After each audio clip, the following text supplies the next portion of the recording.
think all of these questions will be disregarded lang kapag kaaway mo ang kaharap mo. You have to Yeah. be blunt, Yeah, right? one-sided yan. 'Di Yes, ba? no sugarcoating. I don't like you.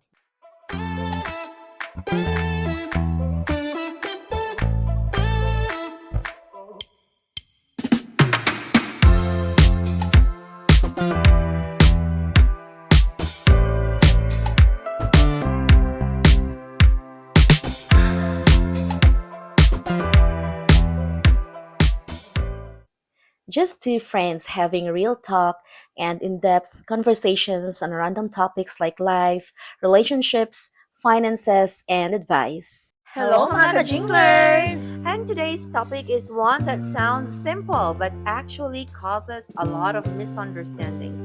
We come up with this topic because of our friend Mackie. Yes, so Mackie. He um gave us a headache during that day. Okay. yes, actually he's a smart guy. Very smart. And here we are talking about the Difference between being candid and being blunt.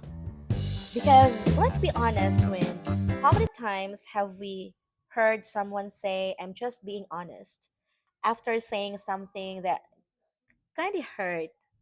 Yes, it's actually way too many times, Beldy. And usually that's where the confusion starts. So, Belle, let's start simple. How would you define being candid? For me, being candid is about honesty, honesty with care. You're truthful, but you're also mindful of the other person's feelings, the timing, and the situation. Some helpful questions before speaking are, kailangan nating magpreno muna sa mga bunganga natin bago tayo magsalita. We have to inhale and exhale for a few seconds at Yes. tanungin natin ang mga sarili natin. Um, Totoo ba ang sasabihin ko? Or do I need to say this? Yes, exactly, Belle. Um, Another question is, importante ba, necessary ba talaga Mm-mm. na sabihin ko sa'yo 'to, 'di ba? Yes. O puwede namang parang wala lang, gusto ko lang mag-comment, gano'n. Or you can say, is it empathic? Okay. May empathy ba? Grabe ba talaga ang mga words mo ngayon, Belle, nahihiya ako. Okay. Yes, like empathic as you said. And then the last question would be like, am I being kind ba? Mm-mm. Am I saying this kasi concern ako Not because to or judge. yes, not because to judge. I think all of these questions will be disregarded lang kapag kaaway mo ang kaharap mo. You have to Yeah. be blunt, Yeah, right? one-sided yan. 'Di Yes, ba? no sugarcoating. I don't like you, 'di ba? Ganun Yes. lang 'yon. O, 'di ba? Kasi nga hindi mo siya gusto.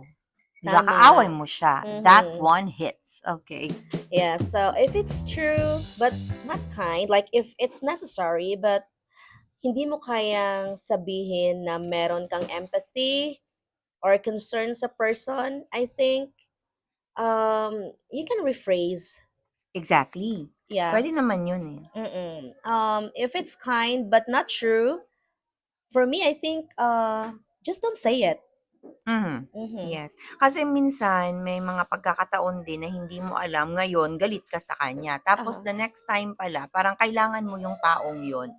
Kung hindi mo naman siya kailangan is, I mean, you're going to ruin a certain relationship na possibly later, Mm-mm. Yes. sa And tao. we should be fair then how when we give our opinion or when we Comment. correct, yes, when we correct or comment, we have to be fair also na it's valid. What I mean, because we are not in the mood and then we don't like the way she acts. Naging praning lang tayo, Yes, gano'n. yes, so we have also to be fair. It's okay to give Exactly. comments, but we will not base it on our emotions alone. Totoo. Mm-hmm. Agree ako doon. Hindi siya parang bato lang na anytime pwede mong kunin kahit saan-saan tapos ipupukol mo. Yeah, like I don't want the way the way she did it. Hindi ko trip. I Hindi think, ko trip. yeah, hindi pwede yan. It's unfair. Exactly.